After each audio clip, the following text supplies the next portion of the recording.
Thank you. I was expecting to come in mourning today, but instead I'm celebrating, albeit a little bit cautiously, because I celebrated in 1997, and then we got Iraq and all its horrendous consequences. Some people are trying to spin an attack on Syria as a humanitarian act, and trying to spin those of us who oppose it as not caring about the victims of the conflict. How dare Cameron say that? And we're not going to let him get away with it. I don't very often quote Tory MPs, but even Tory Sarah Wollaston and 29 others could see that an attack on Syria would not be humanitarian, and it would probably not be legal. The language of intervention, assuming to be military intervention, subverts compassionate action by letting us think that only military might counts. It ignores the possibility of actions that aren't military, but are not less effective for that. Green MP Caroline Lucas tabled an amendment, supported by more progressive Labour MPs, talking for raising our game on humanitarian aid and providing medical care and supporting the hundreds of thousands of refugees and the 8 million people in need of care as a result of the conflict. These efforts are severely hampered not only by lack of money, but by lack of credibility caused by Western governments using the language of humanitarianism to justify military atrocities. Of course we must respond to atrocities, whoever the perpetrator is and whoever their victims are. But given the self-interest in selecting who we support, such as our hypocritical retention of weapons of mass destruction, replacing Trident, using depleted uranium in Iraq, condoning Operation Cast Lead, to name but a few,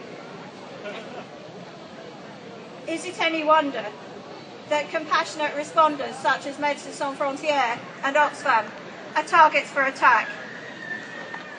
Our hypocrisy discredits democracy too, and democracy depends on the rule of law. I believe passionately in the rule of law.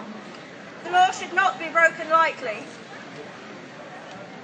And one of the reasons when I think it is okay to break the law, and international humanitarian law supports this, is when it's to prevent a greater atrocity, such as when peace activists take non-violent direct action at bases, in parliament, at occupations. There's really three fundamental basics of law which shouldn't need spelling out, but maybe they do.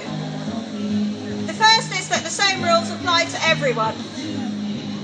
The second is that the law is only as good as its application and its enforcement. And the third relates to democracy. Legitimate exercise of the law is independent of the executive and of legislative power. It's this separation of powers that's the measure of democracy. And every time this separation of powers is broken, we move closer to dictatorship.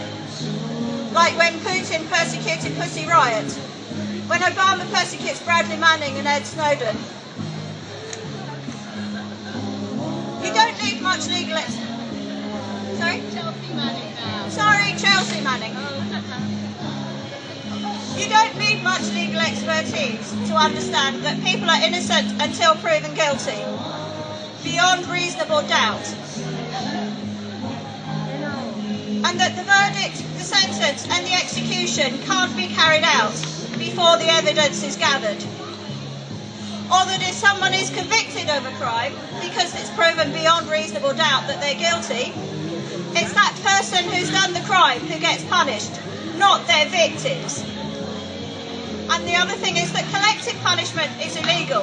You cannot punish someone or a population for the crimes of someone else.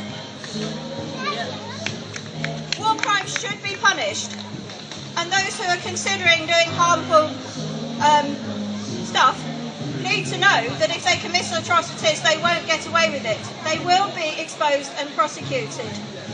That is the job of the International Criminal Court, and we should support it.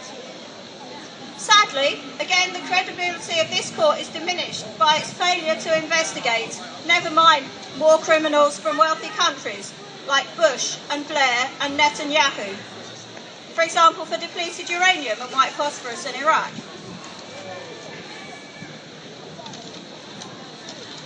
For failing to disarm, as we're obliged to under the Nuclear Non-Proliferation Treaty, and for replacing Trident. For military action to be legal, firstly, there has to be convincing evidence that's compelling and supported by the international community. It must be clear that there are no practical alternatives, or that all practical alternatives have been tried and failed, and that any force used is the minimum necessary to achieve the goal, and is not continued for any other purpose. Looking at the legality of an action means holding people to account. It means allowing actions to be scrutinised. Yet this time, just like when we were going to war in Iraq, the legal advice given by the Attorney General is not made public. And again, it took Caroline Lucas to move an amendment to ask for that advice to be publicised. Why is this not well known? What are they trying to hide? If peace is to have a chance, it really, really needs its representatives in Parliament and in all the places where big decisions are made. Thank you.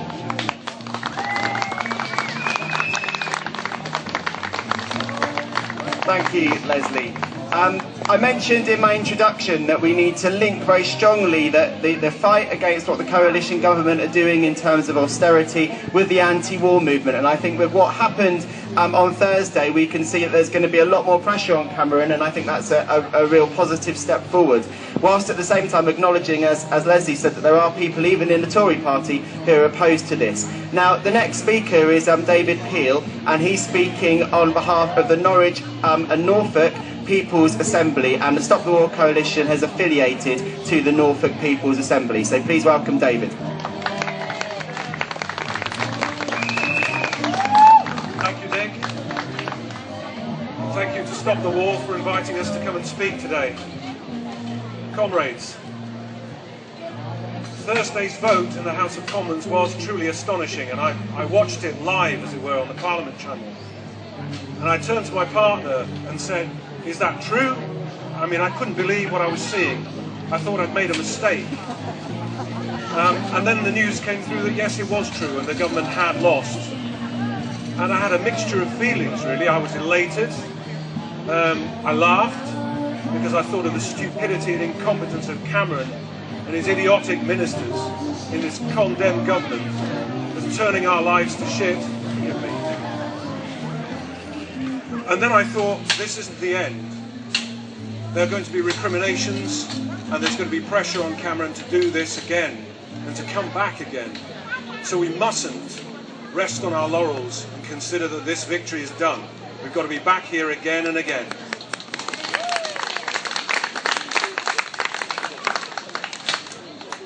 There's an old saying that war is politics by other means, and I agree with that. War is, if you like, the health of our capitalist system. And when one ends, our leaders go looking around for another one, because it helps the economy, because it helps arms sales, and people and their lives, well, they can go to hell. So I think it is strongly linked to what the government calls austerity, but what we all know are cuts. Cuts, pure and simple. Cuts in our hospitals, privatisation of our schools, the destruction of our welfare system, the demonisation of people on disability benefits, the demonisation of immigrants, and people here working hard for our community. We're fighting on all these fronts, and I think we've realised at long last that we can't just keep running around like headless chickens, taking on the government each time they announce something new and appalling, which, to be honest, they do every single morning. So we're getting together and organising something called the People's Assembly, the Norfolk People's Assembly. It grows out of a meeting that took place in June in London called the National People's Assembly, which was attended by 4,000 delegates. All of them came back to their regions and their towns and their cities with one thing in mind: to set up local people's assemblies, where we can get people together, fighting campaigns across the whole spectrum, including against war, and so that we can take the fight to the people that matter, the government. Because, to be honest, if we don't, we will lose in a generation everything that our grandparents and our parents fought so hard to bring to us. Things like the National Health Service that we love and cherish, which is being slowly destroyed. I mean, I saw two statistics this week which frightened me. One is that inequality between children of different social classes is worse now than it has been for 40 years. Poverty in this country is growing. The second statistic I saw was from disabled people who said that despite the success of the Paralympics, things for them are worse than they ever have been. And that's for one reason and one reason only. When this government wants to make cuts, it starts by demonising the people it's targeting first, and demonising them in ways I never thought I'd see in my lifetime, and which remind me of the behaviour of certain German politicians too long ago to remember. I don't ever want to see that happening. And I think it's time that we fought back, but fought back together. So what I would urge is, join the Stop the War movement, get on the streets with Stop the War comrades, and stop this attack on Syria happening. But also, join with us at the Norfolk People's Assembly, come along to our meeting on Thursday, September the 12th at 7:30 p.m. in St Andrew's Hall.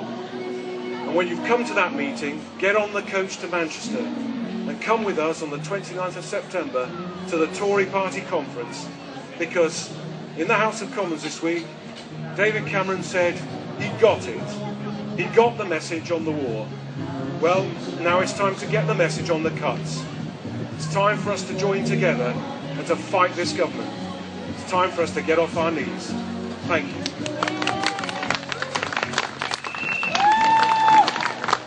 Thanks, David. And that meeting is on Thursday the 12th of September, and Francesca Martinez and Lee Hall, who is the writer of Billy Elliot, are on the platform to speak amongst many other people, so it'll be a really good event at St Andrew's Hall. The next speaker is Diana Raby from the Norwich Stop the War Coalition.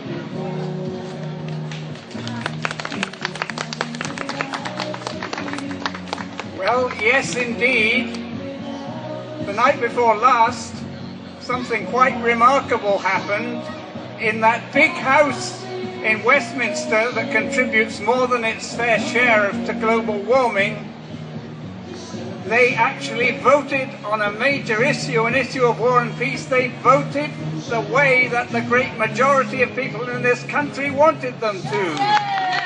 They voted against military action in Syria, which they should have done years ago in relation to Iraq and in relation to Afghanistan and Libya.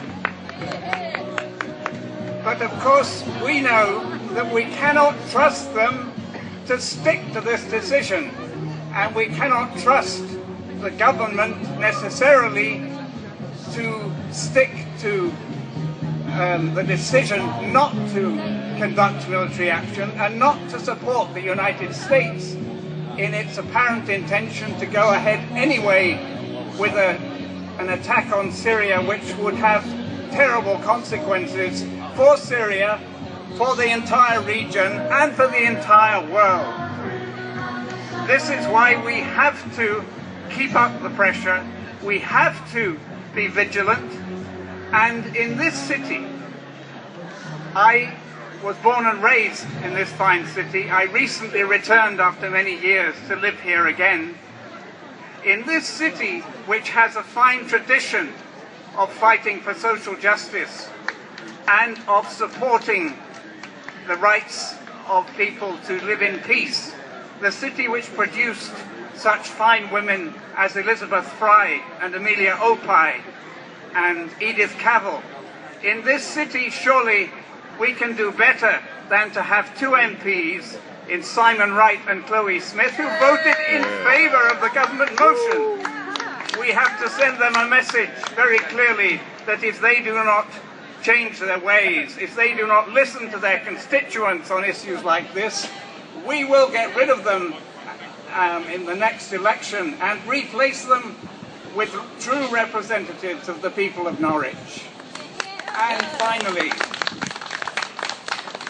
finally, I want to address these words not just to those of you right here who are already supporting this cause, who are already working with the Stop the War Coalition, but the other people out there who are walking past, enjoying the sunshine, shopping, going about their own business. We know that the great majority of those people agree with us. Everything indicates that opinion in this country is overwhelmingly against military action. But we have to say to everyone, yes, you can make a difference. You can do something. You can write to your MP. You can email them. You can phone their offices. You can let people know, let the MPs know, let the establishment know that we want a different kind of politics. We want a politics which will serve the interests of ordinary people and which will devote the resources of the state and the government to resolving our problems and not to going and creating problems in other countries which will only backfire on us and which will create more disaster and more conflict. Thank you.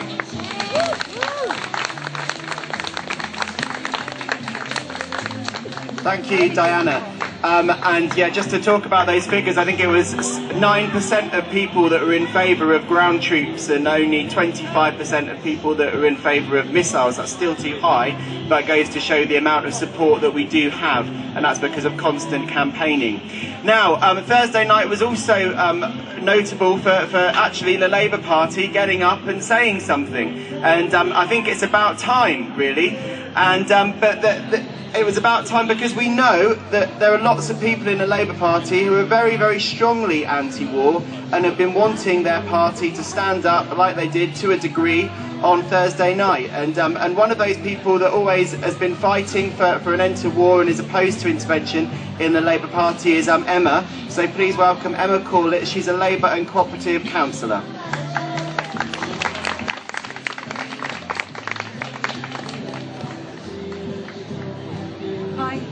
Thank you very much for inviting me to speak. No one is doubting that there's a humanitarian crisis in Syria and the region, and that crimes against humanity and international law have been committed. Attempts to portray those of us against military intervention as somehow condoning the use of chemical weapons is nonsense. What is clear is that dropping bombs causing more civilian death and destruction and suffering is not the answer.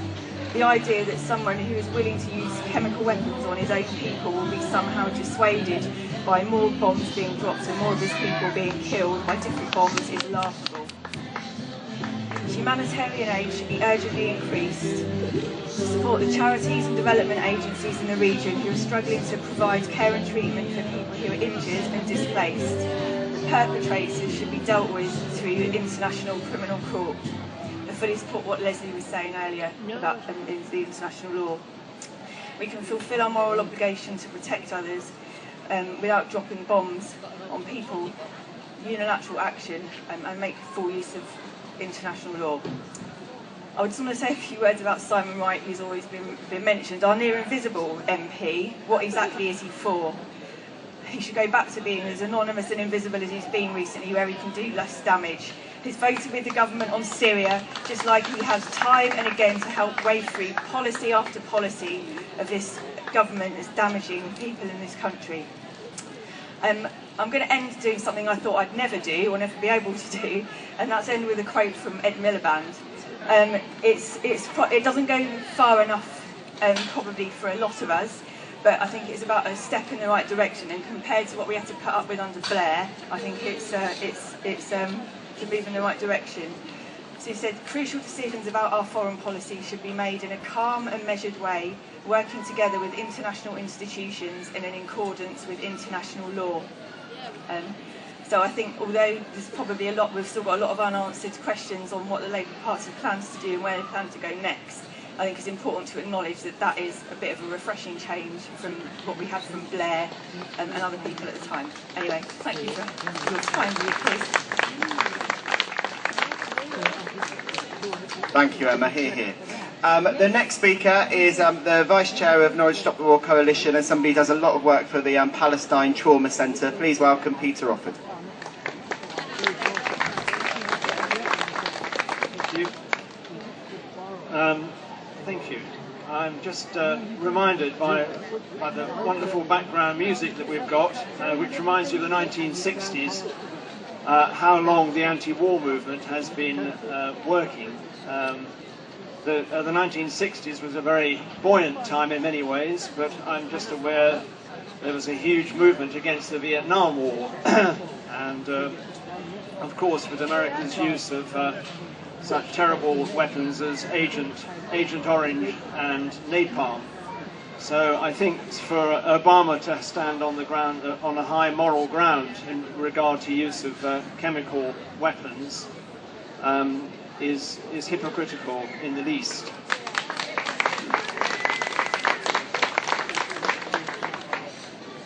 America, of course, is looking for a pretext to actually attack Syria. This has been ongoing since George Bush and his infamous speech on the axis of evil, which included many other countries, including North Vietnam and Iran.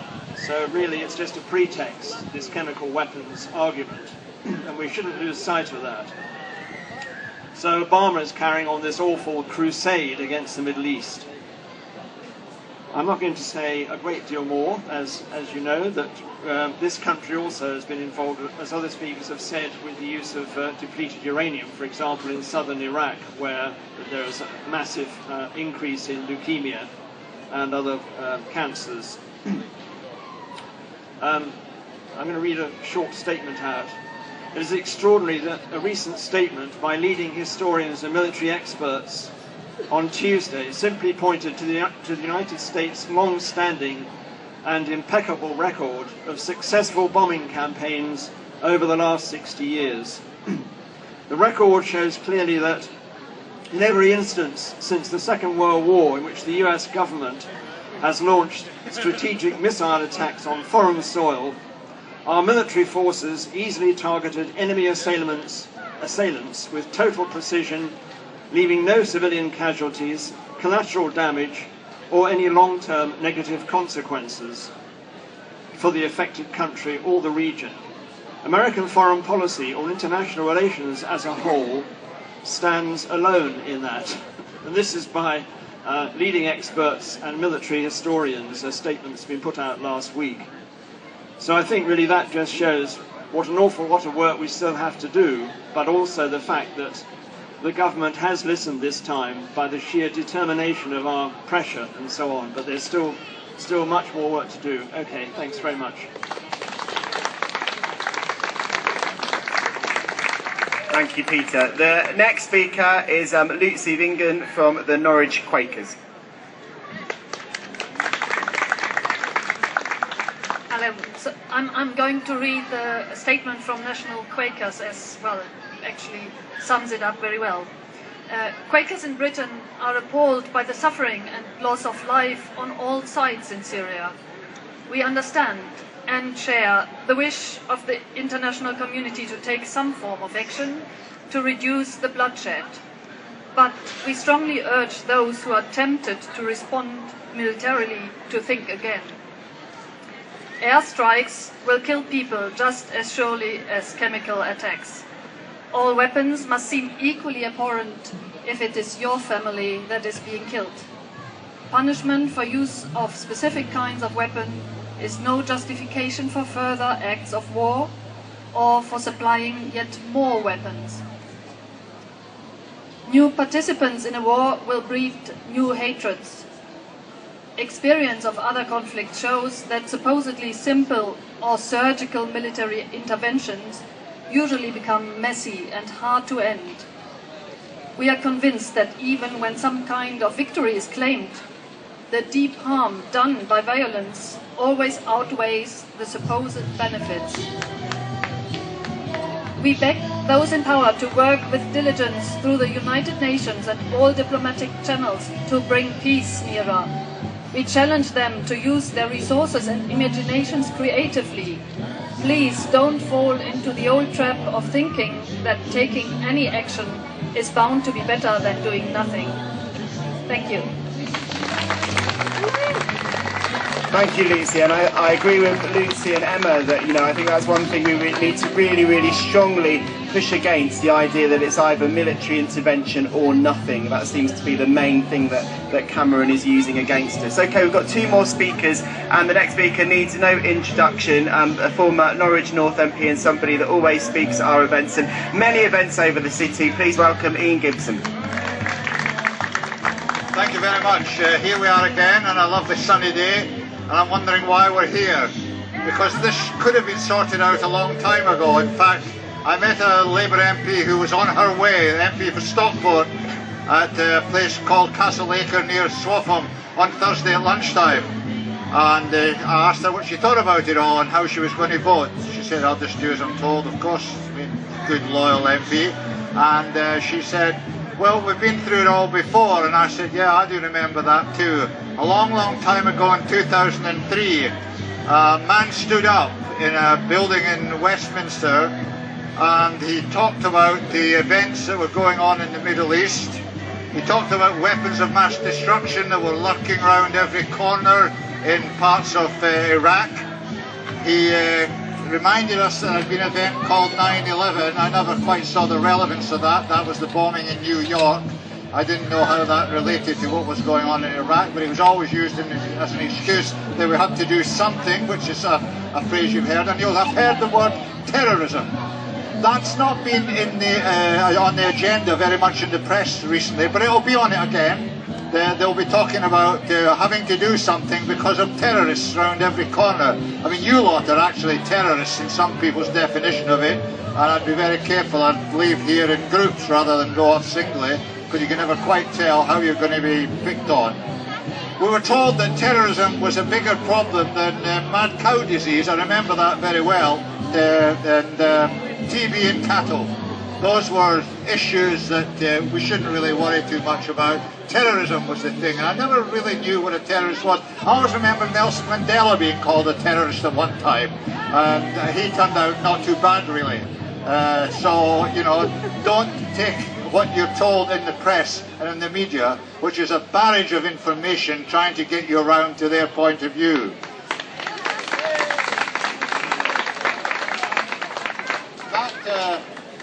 That man in 2003 talked to us about the need to do something about an evil man called Saddam Hussein.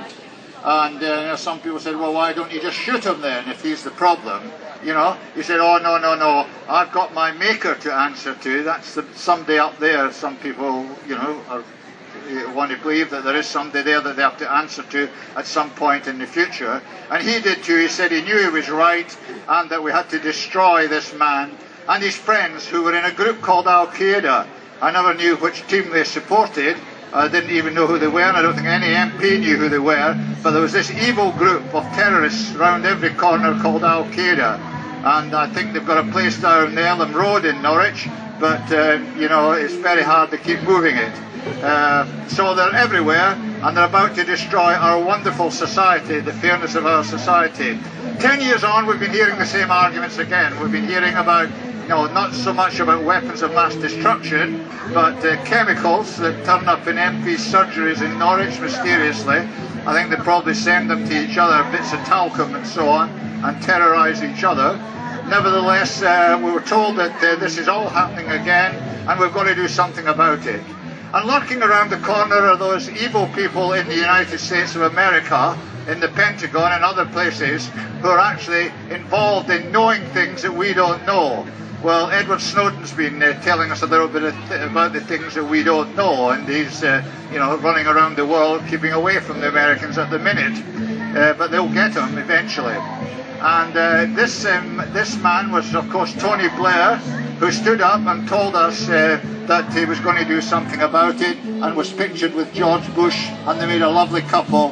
And you know, if you've got a picture of them, send it to me for Christmas.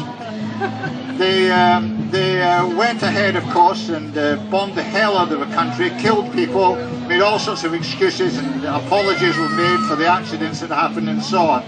But what happened was, in the psyche of this country, there was a big change. People suddenly found out they'd been lied to. We were lied to in Parliament.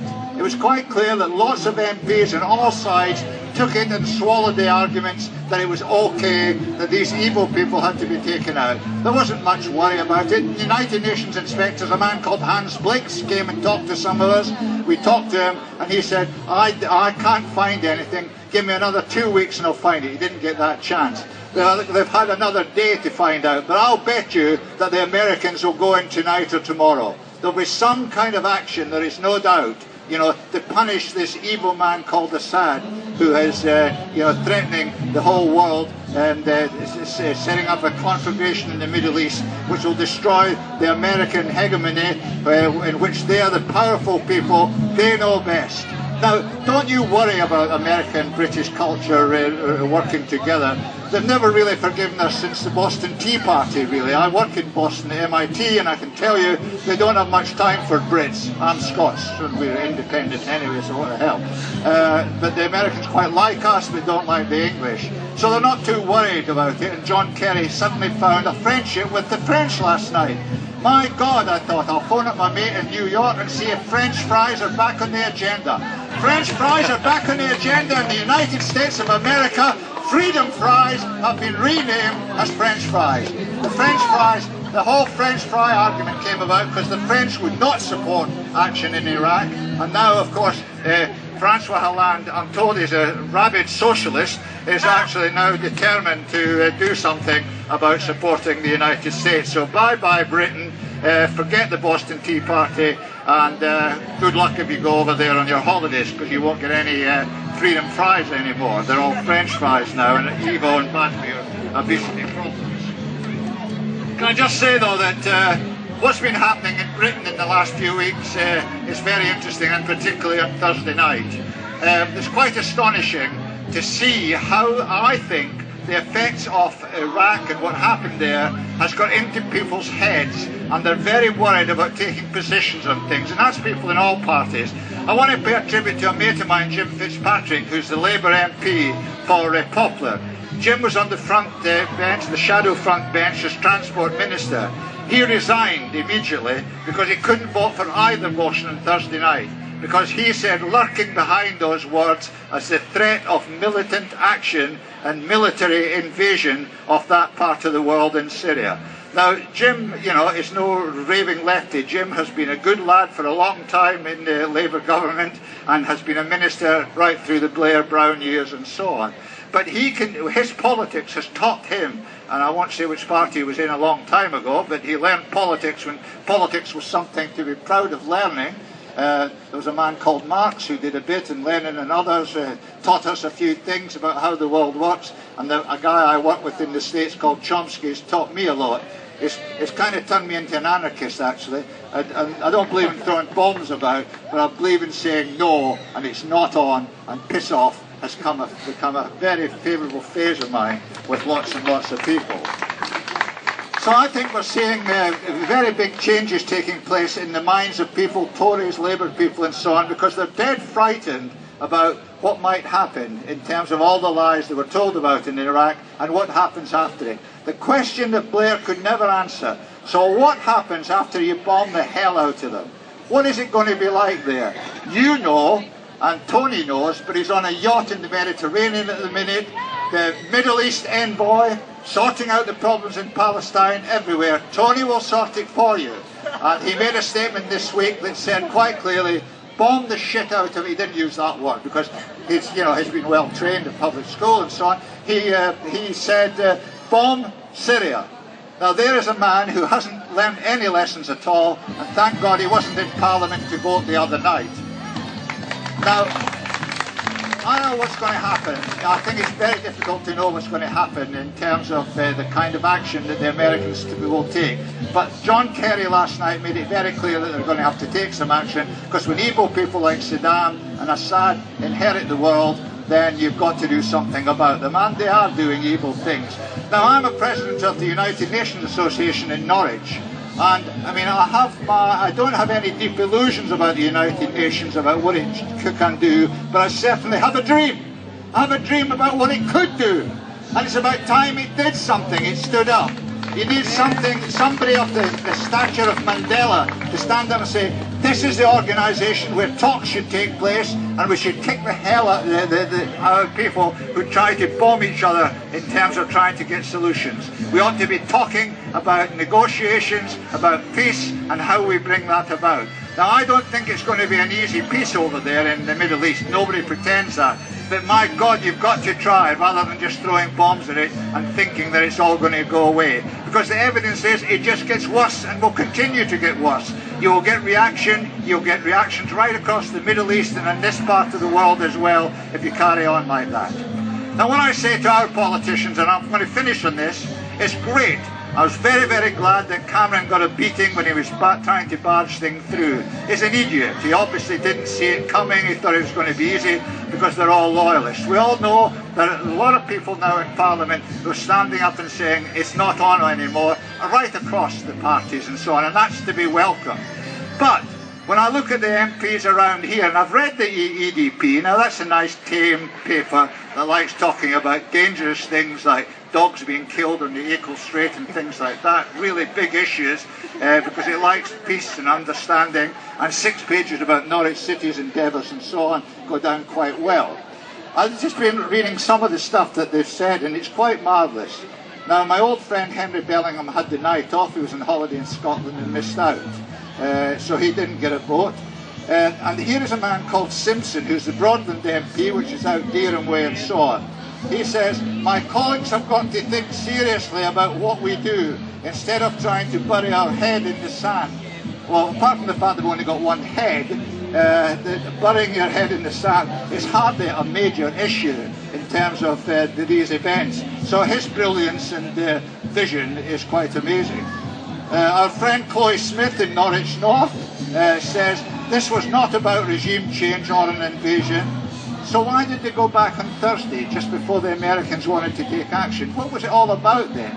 Does anybody really think in this country that there wasn't an intent to have some invasion, and Cameron wanted to hang on to that and get the credits for it? He's running poor in the polls, so a war helps you. Remember Margaret Thatcher in the Falklands? It really helped her, you know, she was well behind in the polls, 20 points or something, and a war helped her. So they've got this little illusion that having a war really helps you, your score, so on. I'm sorry about Cliff Richard over the way there, he's doing not a bad job. Can I say that my MP, Simon Wright, oh my God, you know, where did he come from? He said, it was prudent at this time to keep your options open. Oh my, that's a great idea. Never would have thought of that, Simon. Thank you for telling me to be prudent and keep our options open. What's the option then? Is it about military or not? Chloe says it's not, it's a humanitarian thing. No, it's not. They were dragged along with voting for Cameron, knowing quite well that the agenda said military action in conjunction with the states. A second vote wouldn't have mattered, they could have had that next Monday and got away with it, and that would have fitted in. So stop trying to kid the people. Do you know what I really think? I think the people of this country are wonderful. You can con them some of the time, but you can't con them all of the time. And these politicians have been spotted now since Iraq. They know damn well they can't get away with those lies, that they've got to prove it. Evidence, they don't know what evidence is, they don't care. But we care. We want to know what's really going on. This world and this city is full of secret things that go on, and it's about time we opened an awful lot of it up so that the public really knew what was happening in terms of how decisions were made or not made. And I think that's what people are beginning to feel. Politicians have got to change their speed, get really involved in affairs, and realise that it's not just about towing party lines, it's about having principles and having beliefs and fighting for them. And even in some countries, politicians die for their beliefs because, you know, in places like Palestine, the Hamas and other groups that are active there, many innocent people suffer because their beliefs are to fight for their rights and to maintain the world the way that they want it, with its peace and understanding and love for each other, rather than shooting each other for easy solutions. So thank you very, very much, everybody, for coming. Let's fight on. And just this, well, let me say this. Once we've got this fight going now, that people are standing up and saying no to war, how about no to cuts in Norfolk? I see in the papers this morning, £7 million more is coming off the budget for public services in this part of the world, in this part of the county. How about our National Health Service, where the services are being privatised, where people are not getting the kind of treatments in one part of the country, in one part of this county, where they get them in other parts? It's about time we stood up and fought for these things. If the guts that were shown by Parliament the other night could be extended into that area, I will have a dream no longer. I'll be fighting alongside them to make sure it happens, and I'm sure you will. Thank you.